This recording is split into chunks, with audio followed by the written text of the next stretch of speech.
Welcome to the InnoGuide podcast. I'm your host, Bob Udelier. This podcast, my website, and my weekly newsletter are focused on helping you discover the secrets of innovation in the age of AI. Since I don't rely on paid ads, I want to thank our customers who subscribe to our AI Fusion Kickstarter programs, those who leverage AI Fusion coaching, and those who use our parent company DesignNet's product development team to help them develop products smarter and faster, and to bring human-centered AI into their organizations. You can find us at www.innoguide.net. In this episode, number 79, we'll be sharing part 2 of The Atomic Human, What Makes Us Unique in the Age of AI. I think you'll really enjoy this book, very different take on what makes us human, and the roots of the aspects of intelligence. So without further ado, please enjoy this podcast. Welcome to the InnoGuide podcast, where we share the works of authors and mentors to guide innovation. Let's get started.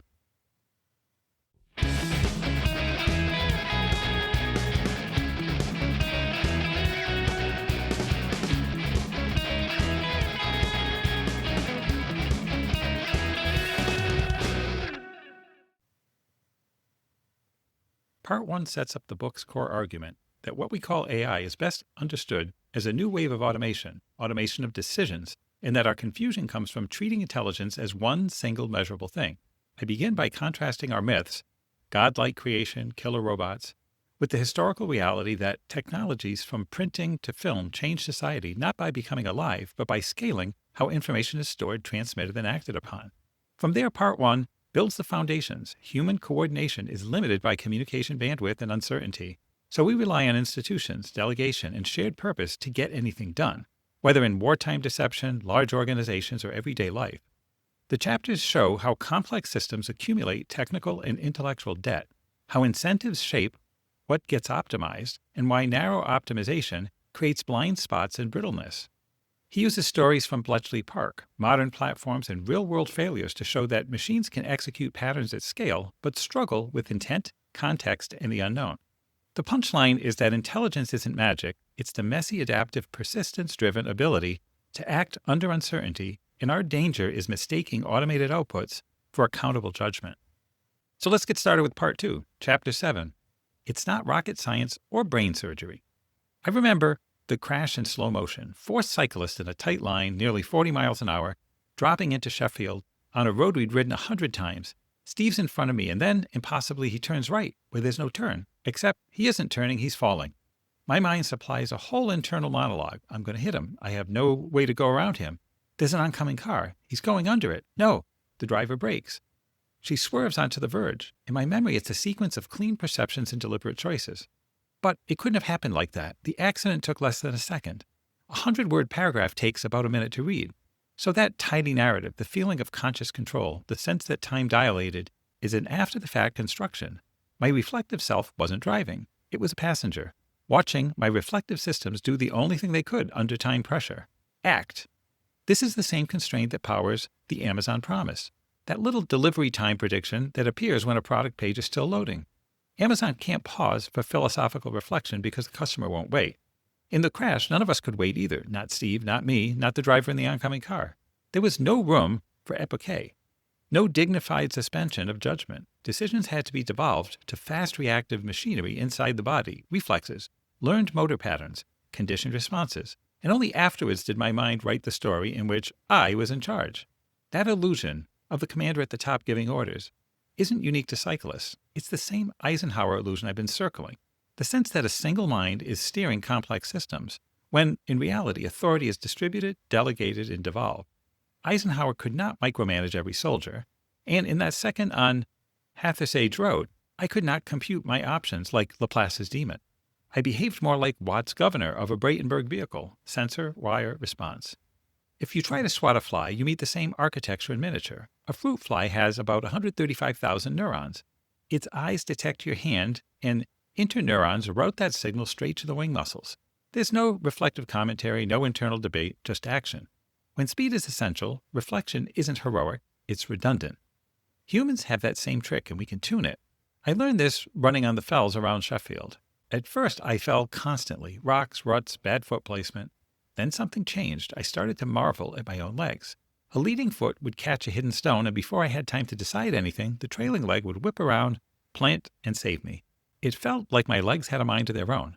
In a sense, they did. reflex arcs in the spinal cord mediated by interneurons that provide local context, peaks and troughs of neural activity signaling posture, phase. Whether it's the leading leg or the trailing leg, the spine knows enough to do the right thing quickly. The brain in this framing is like an interneuron that got carried away. It adds richer context, vision, hearing, goals, plans. But when milliseconds matter, higher processing is bypassed. Even vision is already doing triage before you see anything. The eyes are cross-wired, signals switch sides before passing through the thalamus. The optic pathways filter and cherry-pick for motor response before the visual cortex gives you conscious perception. The Jack Garmans of your nervous system are making go-no-go decisions before you even form the picture. But the reflective narrative isn't useless. It's how we learn. Donald Lopez didn't survive dogfights by composing essays midair. He survived by instinct sharpened through experience. And yet afterwards, he could describe what mattered. The retrospective is a training interface. Reflex leads. Reflection edits. Reflection takes the trace of what happened and distills lessons, which then feed back into future reflex. That dance, seed control in the moment, reclaim meaning afterwards, is the deep pattern. We also learn from other people's retrospectives, especially the ones we label achievement. That's why we keep telling stories about Mallory on Everest, because it's there, and about Picard and Walsh descending nearly 11 kilometers to Challenger Deep, peering through plexiglass that was barely strong enough, carrying on even after an outer window cracked and shook the whole vessel. Their stories aren't just theater. They're cultural training data, examples of how humans behave at the edge of what's survivable. And this takes us to rockets, because the modern romance of achievement became welded to space. People ask, why send humans when machines can do the measurements? Kennedy's answer at Rice wasn't particularly technical. It was human. Why does Rice play Texas? Because it's hard. Because limitations make achievements legible. Machine intelligences are defined by their capabilities. The atomic human is defined by our limitations and the ways we overcome them. Ironically, the path to the moon runs through a weapon, the V2. Von Braun's breakthrough wasn't just the engine, it was control. The autopilot that could sense attitude and correct, like balancing a broomstick on your palm. Later, NASA inherits that lineage. Redstone, Langley, NACA, test pilots turned astronauts. Then the control question becomes unavoidable. When you put a human on top of a missile, who flies? The pilot, the guidance system, or the launch center? NASA's answer is not a purity test. It's a hybrid. All three share control depending on timing and context. That logic crystallizes in mission control. Designed in the spirit of flight testing, plan in detail, assume the plan will break, and build a team for the unknown unknowns. Chris Kraft structures the room as a division of labor, separation of concerns. So specialists handle domains, and Capcom, often an astronaut, handles the pilot interface. While back row roles can summon the military or manage the press, it's an information topography built for gremlins. Apollo 11 gives us the purest moments of this devolution. On descent to the moon, the guidance computer throws error 1202, executive overload. Jobs piling up faster than the computer can schedule them. There's no time for committee. The world narrows to a 25-year-old specialist, Jack Garman, who has 3 seconds to decide go or no go. He knows the machine will shed non-critical tasks and protect the landing. We are go on that error. Armstrong then takes manual control, sees boulders that he was headed for, and flies to a clearer patch in the Sea of Tranquility. So goes the first moon landing of the lunar module. So no, it isn't just rocket science, and it isn't just brain surgery. The miracle is the system, engines, control theory, computers, trained reflex, simulated practice, distributed authority, and a culture that binds 1,000 specialists into one coherent act. Armstrong's delicate landing wasn't only neocortex brilliance, it was motor intelligence, devolved, embodied, tuned, and stacked on top of an entire hierarchy of reflex and support. We still can't build machines that swing like gibbons or hover like kestrels. Our finest everyday intelligence often sits below awareness, closer to Watt's governor than Laplace's demon. And that's the real point. When time is short, intelligence is not a philosopher at a desk. It's a tuned body in motion, trained by experience, corrected by story, and steadied by the culture that teaches us what matters when the gremlin arrives. Chapter 8. System Zero. Let me start with an ugly reminder that testing is not a metaphor. On March 13, 2006, 8 young men walked into an independent clinic in Harrow, northwest of London. Each paid £2,000 to take part in a Phase 1 drug trial. Phase 1 is supposed to be cautious. The first time a compound is given to humans at low dose after animal testing. It's the clinical equivalent of sending Ham the chimp up before you send Alan Shepard in a rocket, to prove the capsule won't kill the occupant. The drug was thiralazumab. 2 men got a placebo, your control condition, like Robert Baker flying alongside Stephen Cavallo as a comparison point. The other 6 got the real thing, dosed one at a time at 10-minute intervals. And then, just over an hour after the first infusion, the floor dropped away. Headache, fever, vomiting. One man's head ballooned. All 6 ended up in ICU with multiple organ failure. It's not hard to hear the echo of Cavallo entering a cumulonimbus cloud, except here there's no parachute, no bailout. And it's a brutal illustration of the broader point. The clean reductionist confidence you inherit from Newton doesn't transfer neatly into biology. In medicine, Laplace's gremlin, the practical ignorance created by imperfect models, imperfect data, imperfect computation, dominates. But life persists, and it does so with more than one kind of intelligence. We tend to treat the brain as the supreme commander, the seat of intelligence under the Eisenhower illusion. Yet your body has at least 2 major decision-making systems, the nervous system and the immune system. The nervous system is tightly coupled to reflex and reflection. The immune system is decentralized intelligence, running mostly below awareness, only really announcing itself when it's losing, when you ache, burn with fever, or collapse into sickness. COVID-19 made this concrete. Late in 2019, a new pathogen appears, SARS-CoV-2, and suddenly the world is watching the immune system at scale. From a pathogen's perspective, each of us is food, shelter, and a reproductive route. Illness is the moment the tide turns in the pathogen's favor, and the immune system shifts from policing to war. And like the brain, the immune system learns. It assimilates information from encounters and responds faster next time. It's also most adaptable when young. I compare it to learning a new smartphone. Younger immune systems get it faster. Older immune systems struggle. On average, the risk of death from COVID doubled roughly every 6 years of age. Now look back at Harrow. Theralizumab was designed to stimulate the immune system, but the immune system is not a simple on-off switch. It's a distributed patrol of cells making local friend or foe decisions. T cells in particular are central. These are the cells the vaccination trains, and T cells themselves are trained. They're born in bone marrow, mature in the thymus, and only about 5% graduate. The big test is don't attack the host. Cells that would bite their owner are destroyed. The thymus is most active when we're young, then it degrades. Another reason aging increases vulnerability. Even with training, certainty is impossible. The gremlins ensure mistakes, and those mistakes come in 2 flavors. Type 1 errors, false positives, attacking an innocent, and type 2 errors, false negatives, missing a threat. In health, a diverse population of T cells mean you can tolerate more type 2 errors because another cell might catch what one misses. In sickness, when the system is overwhelmed, you shift toward sensitivity, attack more aggressively, even at the cost of friendly fire. The immune system's messaging for this escalation is biochemical, cytokines. Theralizumab, disastrously, was a cytokine provoker. It effectively played the immune system a cue to panic, like howling wolves to a pack of guard dogs. The result was a cytokine storm. Sensitivity cranked up so high that friendly fire became systemic organ damage. The official investigation, chaired by Sir Gordon Duff, concluded that the dose was too high for humans. Macaque trials hadn't predicted it because the animal was a poor proxy. Another failure of proxy truths, like Pooh's stone that doesn't work for Eeyore, the monkey wasn't the human immune system. That's the biological half of the chapter. The other half is the pivot. Many of our deployed AI systems, especially the large-scale, data-driven ones, look less like our nervous system and more like our immune system. They are pervasive, distributed pattern recognizers operating below our awareness, making rapid judgments without a rich model of self, society, or consequence. They act but cannot justify. This is why algorithmic accountability becomes so slippery. These systems ingest data at scale that we can't even cognitively grasp, but then output decisions that reshape what we see and do. The Cambridge Psychometrics work, 2015, showed that simple signals like Facebook's likes could reveal personality traits in ways that outperformed friends and family.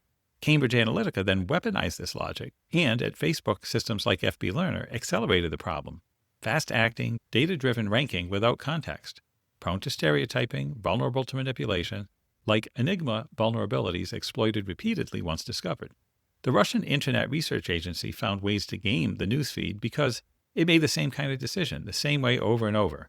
Lack of diversity becomes a single point of failure. So I named the interloper System 0.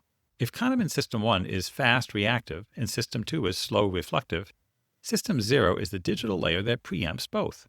It learns us not by who we think we are, but by how the data shows we behave.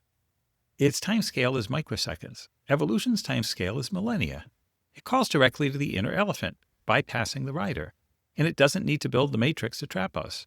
it can nudge the real world, perturbing our information environment in tiny, targeted ways, because the incentive is mundane and powerful: money. Surveillance, capitalism, as an emergent property, not a conspiracy. The warning, then, isn't primarily about sentient machines. That fixation is a distraction. We are already dosing society with System Zero in a Phase 1 social trial whose harms are hard to quantify and still emerging. The choice is whether we keep drifting, windowless capsule, guided missile, or whether we build a trust-based relationship with data, control in the hands of those who generate it, sharing governed by consent, and systems designed to respect the atomic human. And here's the sting in the tail. Generative AI can now converse. The first wave of System Zero mostly hooked our reflexes. The next wave can engage our reflective self too. So the question becomes uncomfortably clinical. Do we really want those men in Harrow again, confident the systemic intervention is safe, when we still don't fully understand the organism we're experimenting on? Chapter 9. A Design for a Brain. If you ask most people what Alan Turing said about intelligence, they'll point straight to the imitation game. Two players, one definitely human, the other either human or machine, and the machine wins if it convinces the human that it's human. We've turned that into a cultural shorthand, the Turing test, and for years, the Loebner Prize gamified it, handing trophies to whichever chatbot best fooled people. By now, with modern languages, we're edging into the era where passing that test is no longer shocking. But what grabs my attention in Turing's paper isn't the party trick, it's the strange, half-forgotten detour where he earnestly discusses telepathy, as if, mid-argument about computational intelligence, he can't help pausing to say, look, there's overwhelming statistical evidence for extrasensory perception, and wouldn't it be nice if we could discredit it? Turing wasn't alone in being tempted by numbers. The problem is, badly designed experiments can produce overwhelming statistical evidence for things that just aren't real. Telepathy didn't exist in the sense he implied, yet something did exist, something powerful enough to mislead a genius like Turing. We humans are extraordinarily good at reading one another through nonverbal cues.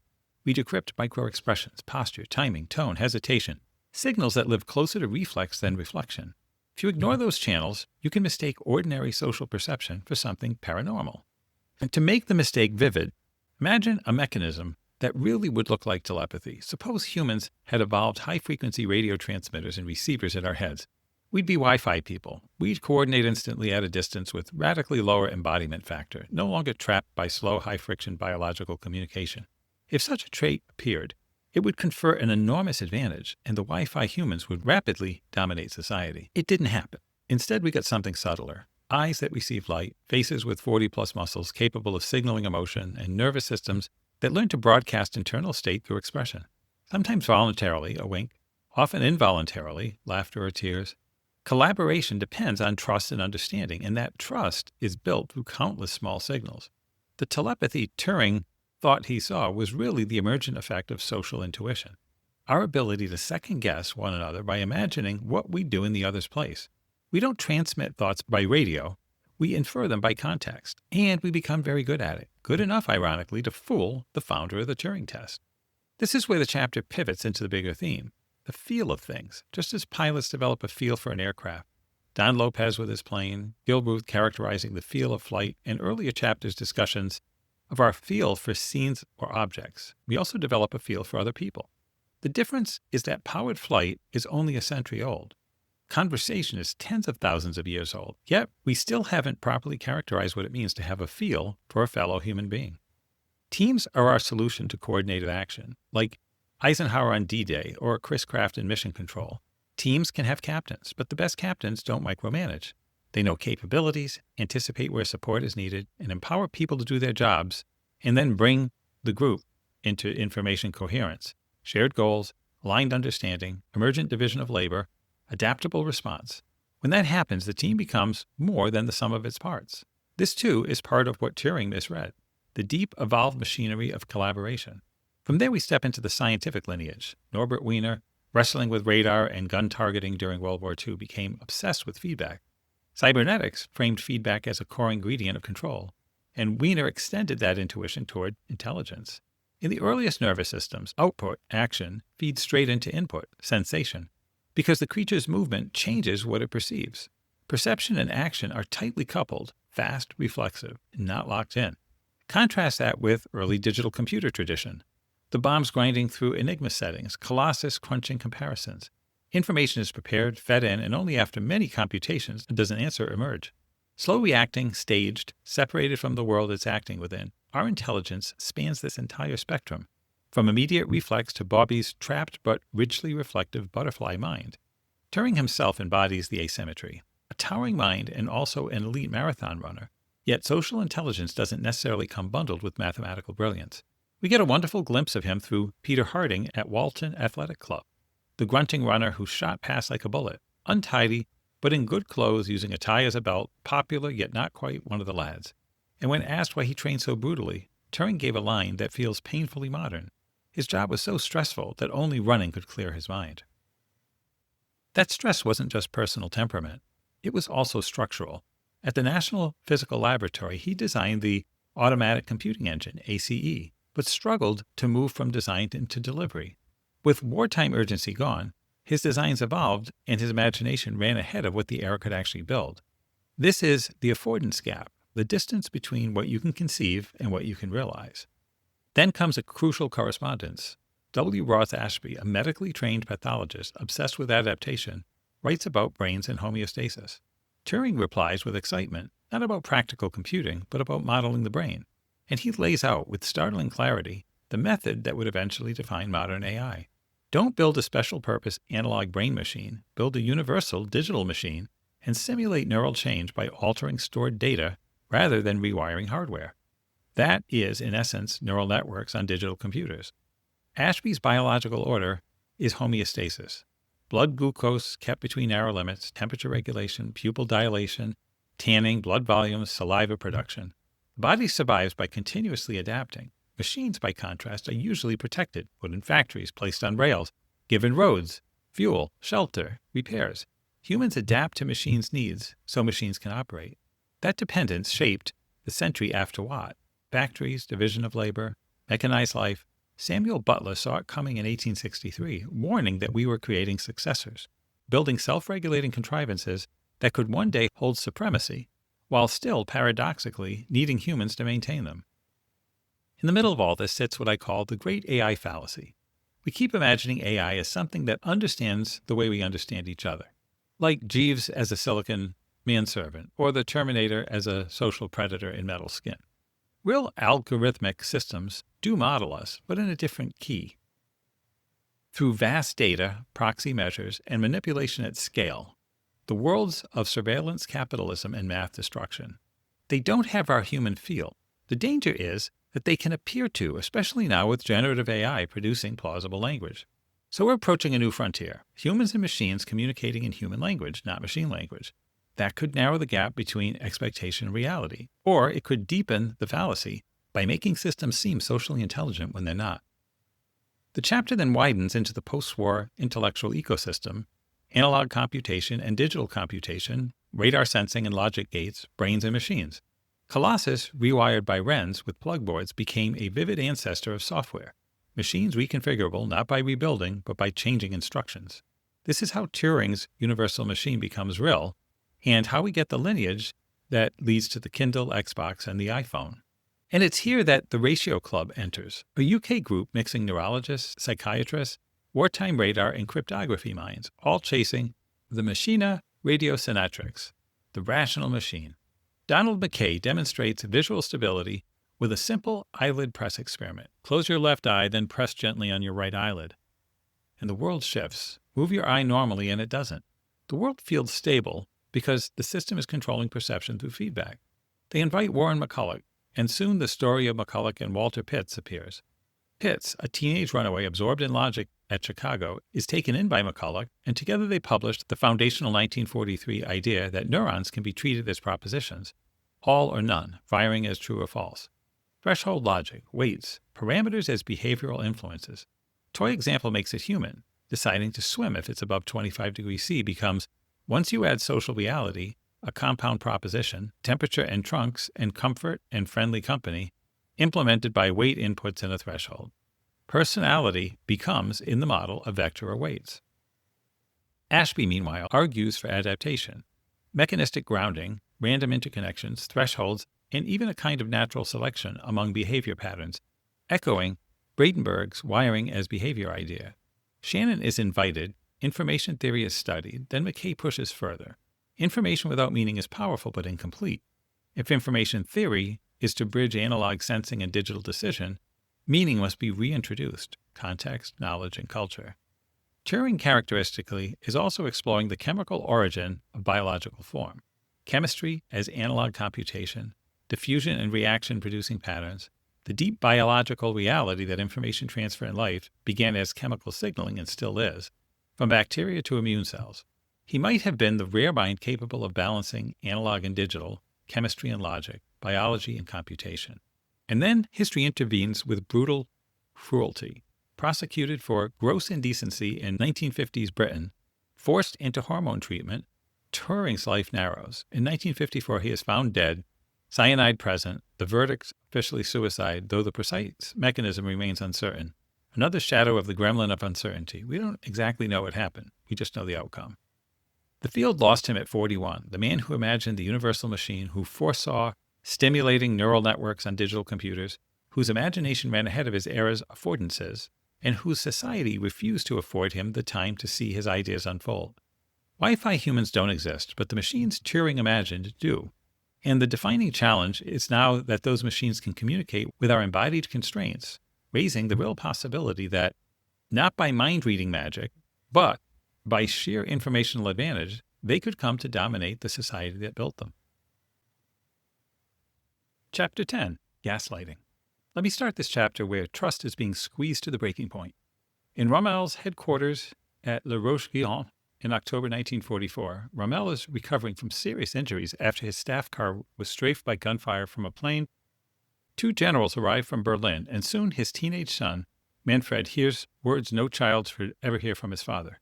"I will be dead in 20 minutes." The regime tells Rommel he's implicated in the July plot against Hitler. He's offered a bargain that really isn't a bargain at all. Take poison, and the state will spare his family and stop pursuing his staff. Refuse, and he'll be hauled before the People's Court, disgraced, and those closest to him will be punished. Rommel chooses cyanide, explicitly to protect Lucy Manfred and those who served him, and the lie is prepared in advance. The hospital will announce a stroke, he'll get a state funeral, and history will be cosmetically rearranged.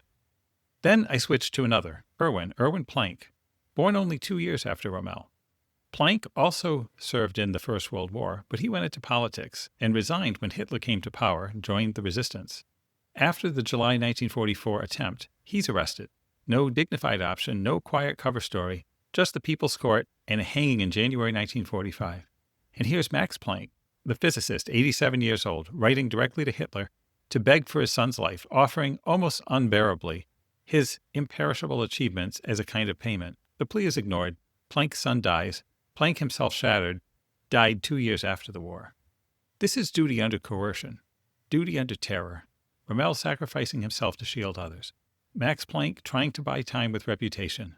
Families living inside the jaws of a state that can rewrite reality and punish bloodlines. It's also the emotional bedrock for what follows, because the core theme here is manipulation of reality, how it works, why it's effective, and why it's so dangerous when paired with modern systems. From these human tragedies, I widen the lens to physics and uncertainty. Einstein's annus mirabilis gave us the universal speed limit, light, mass energy equivalence, and, crucially for this thread, quantum ideas building on Planck's discovery that energy comes in quanta. Classic Newtonian physics turns out to be an abstraction, an effective proxy truth. It works at familiar scales, but breaks down when the small gets very small or forces get extreme. And at that small scale, Laplace's gremlin isn't merely practical ignorance anymore. Uncertainty becomes embedded in the laws themselves. Even Einstein rebelled against that, writing to Max Born that quantum mechanics is impressive, but he does not play dice. Yet, a century later, we still don't have a theory of everything. We still live with effective physics, not ultimate certainty. Max Planck, who lived through repeated personal catastrophe, left us the darkly famous insight that scientific truth often advances because opponents die. Science progresses one funeral at a time, he said. But when it comes to intelligence, I argue something like the reverse happened. Alan Turing dies in 1954, and with him goes a rare mind that could straddle theory and practice, analog and digital, and keep the young field honest. 2 years later, John McCarthy convenes the Dartmouth Summer Project and coins a new banner, artificial intelligence. The conjecture is bold and familiar. Everything about learning and intelligence can, in principle, be described precisely enough that a machine can simulate it. But what matters is who isn't there. Turing is dead. Wiener is absent, not by accident. Here's where gaslighting begins to show up as an academic and social phenomenon. Wiener had a catastrophic falling out with Warren McCulloch after being fed a fabricated rumor that McCulloch's lab had seduced his daughter, Barbara. It wasn't true, but it worked. It triggered paranoia, shattered trust, and Wiener cut off McCulloch and Pitts forever without explanation. And then comes the strangest kind of erasure. The Dartmouth proposal doesn't even say the word cybernetics. A whole intellectual movement gets airbrushed out, and AI becomes the official name. In a Soviet-style rewriting of history, Wiener excludes McCulloch from his autobiography. McCarthy's AI story sidelines cybernetics. The field is rebranded by deletion. I pause to describe what losing trust feels like because this is the human mechanism that manipulation exploits. I compare it to falling off a bicycle. When riding well, you feel at one with the machine, fast, instinctive, natural. One slip, damp road, misjudged corner, suddenly the friction breaks. You become reflective, cautious, less fluid. The same happens between people once trust snaps. You stop relying on cognitive reflexes and start rechecking assumptions with your slow-reacting self. This is the psychological lever behind gaslighting. Destabilize trust, and you force someone out of effortless coherence into exhausting doubt. Then the chapter returns to technology's fork in the road. The post-Dartmouth AI hedgehog becomes obsessed with one big thing, logic. While the earlier cybernetic foxes held a pluralistic toolkit, logic, probability, feedback, neural models, information theory, the hedgehog has a practical advantage. Digital computers are finally deployable at scale. Leo payroll, Ferranti marketing, the Manchester Mark I, IBM 701, the transistor prototype. But that ease becomes a trap. Logic is easy to program, so it looks like the royal road, even though it's brittle in the face of Laplace's gremlin. Uncertainty, variation, human unpredictability. Against that backdrop, I revisit Rosenblatt's perceptron, learning from experience, not deduction, and connect it to a deeper point. Real intelligence must handle uncertainty by carrying multiple plausible futures, multiple strategies, a statistical ensemble. Wiener understood this from the start, grounded in Brownian motion and stochastic processes. There isn't one curve for a molecule of air. There's a family of curves with probabilities. Causality becomes graded, not absolute. Even Boole, the father of logic, named probability right in the title of his laws of thought. But the logic-obsessed community wore model blinkers so tight that they missed what their own foundations were telling them. Now the chapter earns its title explicitly with the 1938 play Gaslight. A husband secretly moves objects and convinces his wife she's losing her mind. That pattern, altering the environment to alter someone's perception of reality, is the essence of gaslighting. And then I bring it into political history and into our present.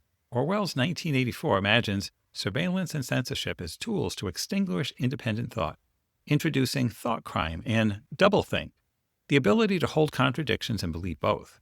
The East German Stasi made the logic operational. Mass informant networks, conservatively 1 in 66 citizens, psychological manipulation, isolation, disorientation. Vera Lengsfeld is arrested for carrying a banner quoting Article 27 of the GDR Constitution. The state jails her for repeating its own law. That's doublethink in the wild. The system gaslights citizens into treating truth as treason. The Stasi prison becomes a symbol of how to break the mind by severing it from its outside memory. The external anchors our intelligence uses to keep the inner model aligned. Langfeld describes being led up and down stairs, left and right, until she loses bearings, only later learning the floor plan is a simple U. The maze is manufactured. Confusion is the point. And finally, the most personal betrayal. After reunification, Lengsfeld reads her Stasi files and discovers that one of her informers, Im Donald, was her husband, Nud. The following hours were to change my life. This is the human cost of surveillance-based manipulation. It doesn't only gather information, it corrodes the trust that makes social life coherent. From there, I tie the thread to today's version of centralized manipulation, not the Stasi's intentional vandalism, but the emergent exploitation of System Zero, a hybrid of corporation and computer fueled by digital surveillance and data extraction. The machine can't share our vulnerabilities, can't reciprocate trust, can't empathize, and so it shouldn't be making consequential decisions for us. Yet, it can still manipulate us. because it can learn the contours of our fast-reacting selves and push on them. To name one last phenomenon, I borrow Orwell's cadence and talk about double react, the inconsistency that emerges when ignorance forces us to act quickly now and justify it later, sometimes by reshaping our stated goals to fit what we already did. That gap between reflex and reflection is a doorway for manipulation, whether by states, corporations, or individuals absolving themselves through their own doublethink. The chapter closes by returning to the essentials. Trust and vulnerability are not bugs in human intelligence. They are core features. They're what allow us to imagine ourselves into Rommel's son's moment, Max Planck's plea, Lengfeld's betrayal. Paradigms and models can guide us, but over-adherence becomes blinkers. Like ships navigating, and when the stars and shore vanish, cloud and fog, we orient ourselves through the other vessels around us. And in that seascape, the descendants of the perceptron now loom as cognitive monsters on the horizon, powerful alien participants in our information environment capable of reshaping what we believe is real. Chapter 11, Human Analog Machines. This chapter is really about a strange pivot we've made in computing. We started with machines that were supposed to be crisp, formal, and reliable, machines that do exactly what they're told. And we've ended up building machines that behave in crucial ways much more like us. Powerful, yes, but also fallible, suggestible, and prone to getting lost in the same kind of conceptual fog that humans live in every day. I opened at the Isaac Newton Institute in Cambridge in 1997, listening to Geoffrey Hinton, charismatic, restless, always revising his own explanations as the field evolves.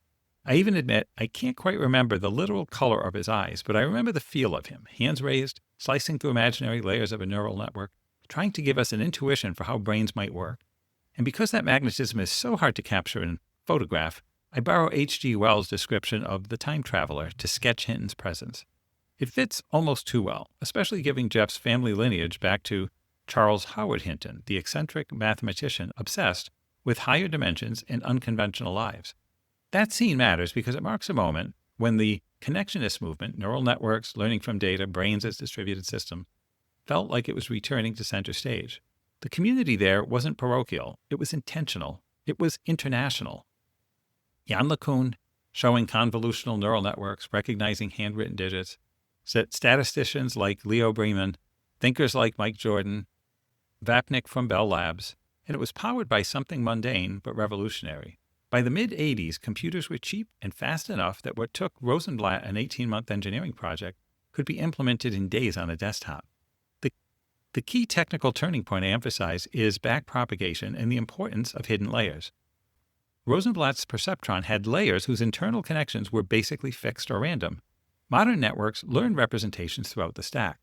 Those hidden layers are where the model builds its feature landscape, the internal geography that lets it compress the world into useful abstractions. And this is my bridge back to Pu and Hushing. Our minds don't compute from first principles. We summarize, approximate, and reuse patterns. The hidden layers are the machinery for building those summaries. A way of answering questions like, what matters about a donkey versus a ball if your goal is to hoosh something down a river? But abstraction also relates to a deeper philosophical point. We mistake our internal models for reality. I bring in Zhang Zhao's butterfly dream to highlight the tension between internal representation and the world that keeps surprising us. Dreams can feel real, but they aren't coupled to external memory and external resistance. When we're awake, our internal model is constantly being corrected by the world. This abrasion with reality is what keeps intelligence honest. That's why benchmark datasets become important. Once data is digital and shareable, you can test competing models on the same reality check. Jan shares a dataset of 60,000 handwritten digits, the seed of the culture that later grows into standardized evaluation. It's an antidote to butterfly thinking. Don't just believe your model, measure it. Then we reach games, because games are clean laboratories for intelligence. Deep Blue's 1996-97 victory in chess is framed as the high watermark of classical AI. Exhaustive search, the digital butterfly, flying ahead through the maze of possible moves. But Go explodes that approach with 30 possible moves. Branching each turn, you get exponential growth, 600 trillion paths after 10 moves. I connect that explosion to real exponential disasters, chemical blasts, cytokine storms, pandemics, chain reactions. Same math, different consequences. So the question becomes, can machines do what humans do? Step back from theory and instead extract emergent patterns, like Conway's Game of Life producing gliders and loafers. Go produces recognizable strategic shapes. The path forward isn't brute force search. It's learning abstractions that let you search only the relevant parts of the maze. That sets up AlphaGo. In 2016 at Chichley Hall, with a Royal Society group, including Demis Hassabis and my friend Zauben Garami, I hear DeepMind's plan, reinforcement learning, building a policy, not by hand-coding expert rules, but by learning through self-play, millions of games. Then refinement with human expertise. Demis is confident, but worried about unfamiliar regions, places in the feature landscape the model hasn't seen. Medieval Maps said, "Here there be dragons. Here the dragons are gaps in learned representation." AlphaGo wins the match against Lee Sedol, but Sedol wins Game 4. He finds a board position that drops the system into one of those unfamiliar regions. I call them Sedolian voids, niches in high-dimensional space where the model's confidence collapses into error. And I underline the asymmetry. Once a human discovers such a weakness, the machine can replay and rehearse it endlessly. It absorbs the innovation at high bandwidth. Still, given the imbalance, Sedol's feat remains, at least for me, the more impressive display of intelligence. From there, the chapter turns from games to life and death. Sedolian voids aren't just a Go curiosity. They resemble adversarial vulnerabilities in neural networks, tiny human imperceptible input changes that cause confident misclassification. Panda becomes a gibbon. That matters when perception is embedded in safety-critical systems. I walked through the 2018 Tempe tragedy. Elaine Herzberg struck and killed by an Uber self-driving test vehicle while the safety driver watched a video. The system's classification wobbles. Vehicle, other than bicycle, too late. The fatal detail is not only that the system was wrong, but that it doesn't respond to uncertainty the same way humans do. Humans slow down when confused. We pause. We buy time. The machine plows on. It can make mistakes, but it doesn't suffer them. It doesn't carry embodied vulnerability. I connect this pattern to other crashes, Tesla incidents where sensors fail to recognize trucks or barriers and mitigation is minimal. Socrates' wisdom, knowing that you don't know, has not been absorbed by these systems. Then I widen the lens again. Civilization, writing, law, grain, trade, supply chains. Writing begins as accounting. Cuneiform tablets like spreadsheets. Even the Epic of Gilgamesh contains an early story of ecological extraction and logistics.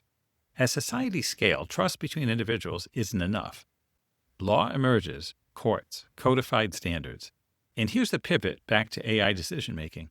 I recount a 3,200-year-old legal case about a dead ox, conflicting testimony, and a judgment that defaults to trial by water ordeal, effectively outsourcing uncertainty to the government. My point is uncomfortable. When humans feel unable to decide, we are tempted to hand the decision to something we imagine to be omniscient. Today, that omniscient entity is often framed as AI, but the gremlin of uncertainty hasn't gone away. You're not removing error. You're swapping human error for machine error, and the machine doesn't bear the consequences. So what should we do? I argue for augmentation and synergy, like Armstrong landing Eagle with computer assistance and a whole support team, not abdication. Finally, I name the new kind of machine we're building, the human analog machine, HAM. Programming languages were designed to be precise so intent can be derived from first principles. And bugs are mostly human translation failures, software engineers as modern scribes, like ancient scribal guides.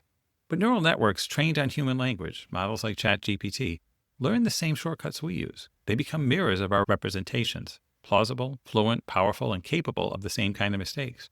Through convergent evolution, like American and African vultures evolving similar traits, or Newton and Leibniz discovering calculus, these systems converge on human-like concepts because they're trained to reconstruct human language.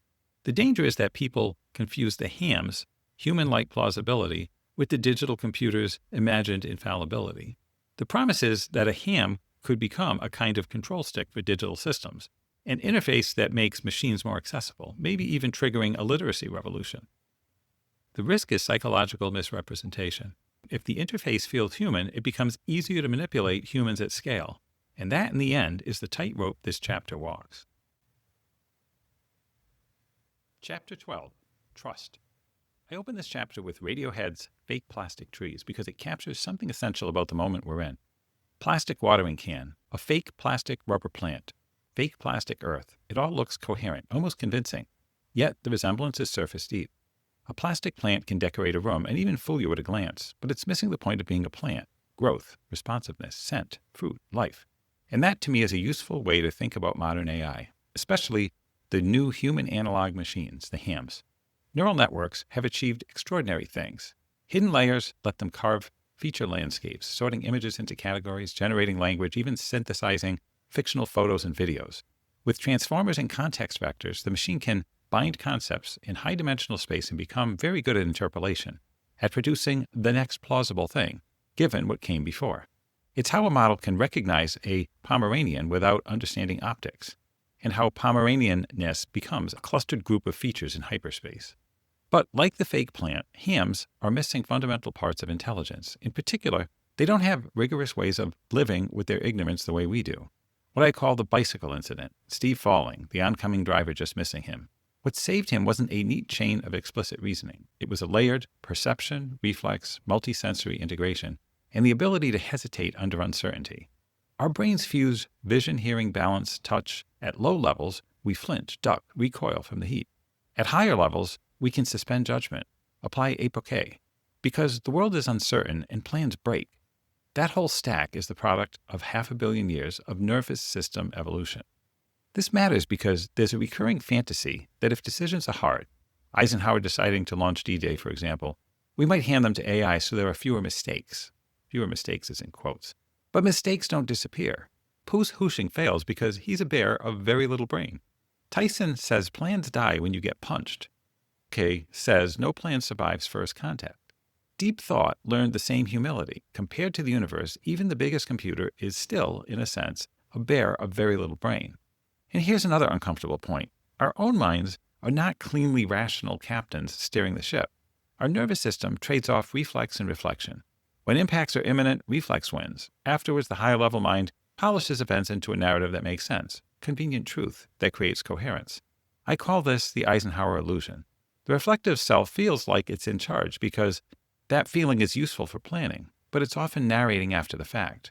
Jonathan Haidt's metaphor of the rider and the elephant fits perfectly. The rider tells a story about control, while the elephant actually moves. So, when we build HAMs that can talk like us, the central question becomes, who controls the information that lets them imitate us, and for what purpose? In Babylon, scribes controlled literacy and therefore power. Today, modern scribes are software engineers, and their guilds are the tech giants, companies with the data, compute, and leverage that governments and hospitals struggle to match. In their track record, Facebook's election crisis, Microsoft's Tay, the problem of intellectual debt suggests they don't often understand the downstream effects of the systems they deploy. Current HAMs also lack something else, embodiment. They don't have fast-reacting intelligence because they don't inhabit a physical world. They're closer to Zhuangzi's butterfly, living in conversation, not in a sensorio-motor loop like Lorenz's orangutan. Their strength comes from vast access, first our personal data, System Zero, and now the broader archive of human culture, Homer to hip-hop, Gilgamesh to grime, distilled into an essence that can be recombined on demand. That leads to a fork in the road I frame through the Garden of Eden. The utopian dream is a benevolent machine that manages our needs, alleviates suffering, cures diseases, nudging us back into a walled garden. I even play with the modern symbol. The apple of forbidden fruit becomes Apple devices that monitor our hearts and steps. But Eden is also a benevolent autocracy. It trades freedom and responsibility for comfort. And there's no one-size-fits-all set of values. What you might accept when severely ill may differ from what you want when you're young and well. Respecting human dignity means respecting that diversity. That's why I return to Seattu's trial and the temptation of chloromancy. When evidence conflicts, the Babylonian solution is ordeal. Throw someone into the river and let the gods decide. Today, when we feel unable to judge, we're tempted to invoke AI as the modern river. But that's a dereliction of responsibility because the machine is not socially accountable. Here, Baroness Orna O'Neill's lectures, A Question of Trust, matter. You can't ultimately trust process. You trust humans within institutions because only humans have a social state. Processes can't understand betrayal, grief, vulnerability. That's the backbone of intelligent accountability. Why judges, doctors, journalists, civil servants operate within duties and mechanisms of being held to account. I then separate two things people often mash into one: superintelligence, nightmare, power asymmetry, digital oligarchy, and automated decision-making, errors under Laplace's gremlin. Jeff Hinton's public existential warnings are the backdrop here. My counterpoint is, Manipulation via social media doesn't prove apex intelligence. It proves information advantage and exploitation of human vulnerabilities, more like Gaslight's Jack Manningham than a godlike mind. So what do? One route is to regulate the source of power, data. Data protection is really personal data rights, historically focused on consequential automated decisions like loans or medical care. But inconsequential feed ranking and ad targeting can accumulate into democratic harm, something current rights don't squarely address. Another proposal is institutions that collectivize data rights and pressure the oligarchs while enabling better use of the data. For the overall analogy, I reject AI is like nuclear weapons and prefer something more pervasive and slow burn, ecology. Or best of all, the security guard's perfect line at the Natural History Museum, AI is like fire. Fire brought warmth and cooking and disaster when mismanaged. The steam engine is fire control. It doubled life expectancy and cut extreme poverty, but also drove the carbon crisis. AI will bring immediate benefits and harms, and some of the worst consequences will only reveal themselves over time. Finally, I come back to the interface problem. The ham could become a control stick for digital systems, an enormous literacy shift. But we built hams before we truly understand the feel of trust in relationships in the way Gilruth quantified aircraft handling. Human-to-human trust is bidirectional. It rests on shared vulnerability.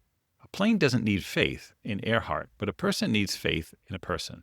A machine can emulate a conversation, but it cannot share our stake, our exposure to loss, embarrassment, poverty, death. So the relationship must be curated. I end with Blue Marble, a reminder of fragility, and with Bobby and Hemingway's 6 words, the preciousness of constrained human authorship. Even in a world of machines that can regurgitate culture, we remain human in how we choose what to share, what to withhold, and how we take responsibility for one another.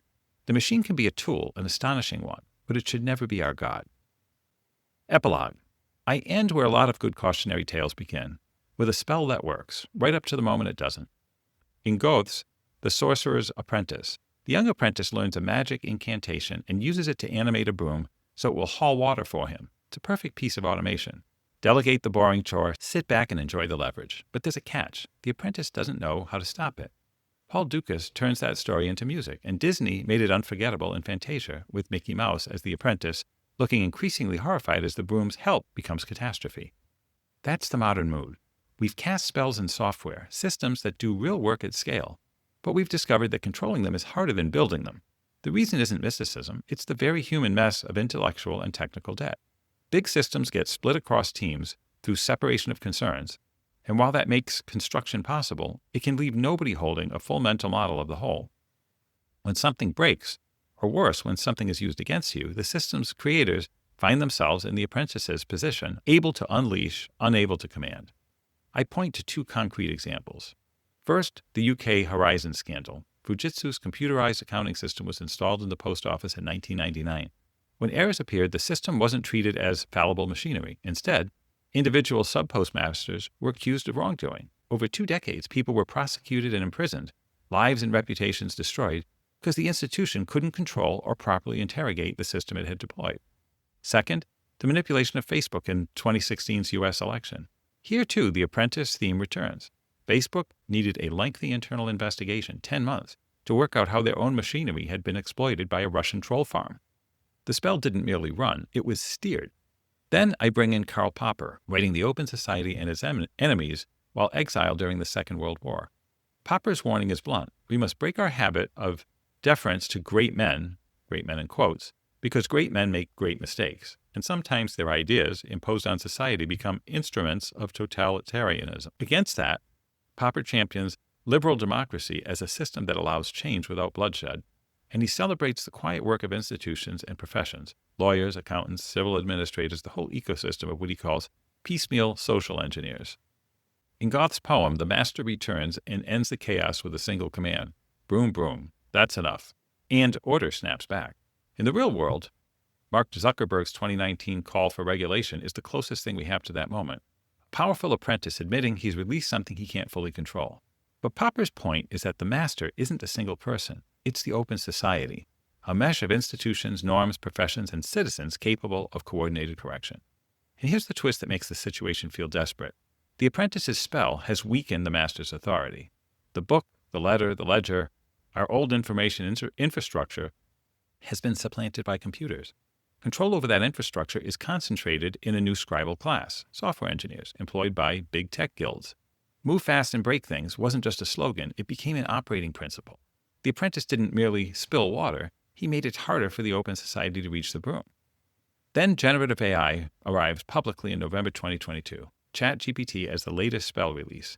I'm skeptical of the rhetoric that accompanies it. The dreams of artificial intelligence as a sweeping solution to social problems, as if we can replace the great man with the great computer. I flag that general intelligence isn't an innocent phrase historically. It sits uncomfortably close to Francis Galton's heredity thinking and eugenics, later absorbed into Nazi ideology, the very shadow Popper wrote against. So the real existential risk, as I frame it, isn't a Terminator fantasy, it's information totalitarianism. The way a digital oligarchy and a brittle, privately controlled information infrastructure can undermine the open society's ability to correct itself. The capabilities are impressive and deserve celebration, but history suggests that institutions with vast power, commercial empires, colonial enterprises, do not reliably self-regulate. If we want the technology to deliver a more equitable world, other institutions have to step up. That's why I describe practical interventions, piecemeal social engineering in Popper's sense. At Cambridge, we launched AICAM to pull more academics into the societal questions, with universities acting as more neutral ground and honest broker. If we can break out of our own silos, we run AIdeas, seed funding 5 projects with the hope they grow into academic unicorns. And I stress we should stop obsessing over the apprentice's chores and focus on the wicked problems: health, social care, education, security, problems that resist clean solutions and require coalitions across government, industry, academia, charities, and communities. Diversity of voices isn't a nicety here, it's the only plausible steering mechanism. I also talk about inspiration from Data Science Africa, a grassroots effort to build capability where institutional infrastructure is weaker, but where AI could be more transformational precisely because there's less legacy to unwind. The striking statistic that more people have had mobile phones than toilets shows how quickly information infrastructure propagates compared to physical infrastructure, and therefore how much can be reimagined from health systems to agriculture. From there, I describe auto AI, born from the observation that technical debt, maintaining systems, and intellectual debt, explaining them, are barriers, especially for entrepreneurs and domain experts. The aim is to make AI systems more like Armstrong's Eagle, responsive tools that support skilled humans, rather than System Zero machinery that exploits people. The goal is to reduce dependency on the modern scribal guild and empower the nurses, doctors, lawyers, accountants, and civil administrators, the actual piecemeal social engineers. Finally, I go at the source of oligarchic power, aggregated data. I describe personal data trusts as intermediaries that realign incentives so data handling serves the people who generate the data. Today, data subjects rely on data controllers in a structure that resembles feudal duty of care, often discovering failures only after a breach. A data trust modeled loosely on mutual land societies is meant to be accountable to its members, balancing privacy with the benefits of sharing. I mentioned the data trust initiatives and pilots in medical and community contexts, alongside work to clarify different intermediary models. I close with Neil Armstrong's reminder: history is a sequence of random events and unpredictable choices, and no single viewpoint sees enough to steer well. In uncertainty, we're tempted by confident answers, when we should instead heed Norbert Wiener's counsel: consider many possible paths. That is the spirit of the open society. And then the date. This book lands on June 6, 2024, 80 years after D-Day, an invasion enabled in part by intelligence work intertwined with the earliest computers. The debt owed to those who defended the open society becomes for us an obligation to hear the voices of their descendants and to build a modern information society that would have made them proud. So that wraps up part 2, and we're finished. I hope you enjoyed this episode of The Atomic Human: What Makes Us Unique in the Age of AI. And I strongly recommend the book. I have it as an Audible and as a Kindle book as well. I very much enjoyed it. The parallels he makes between all the different situations in history where intelligence is so much more than what we see in the decision systems that we're using today that we're calling artificial intelligence systems. They are certainly helpful. I love them and enjoy them, but got to keep the human in the loop. Remember that our website is www.innoguide.net, where we have many resources for innovators, for people who want to build medical products with or without embedded AI, and for those who want to use AI in the development process and learn to use automations as well in that process. Just know you'll be learning it from someone who's worked in medtech for 30 years and has been using large language models since they emerged in 2022. I've also shipped medical products with embedded machine learning models in products for over 9 years now. I want to thank Steve McIntyre for producing this, and I really want to thank you for joining us. I look forward to seeing you next time. That's a wrap.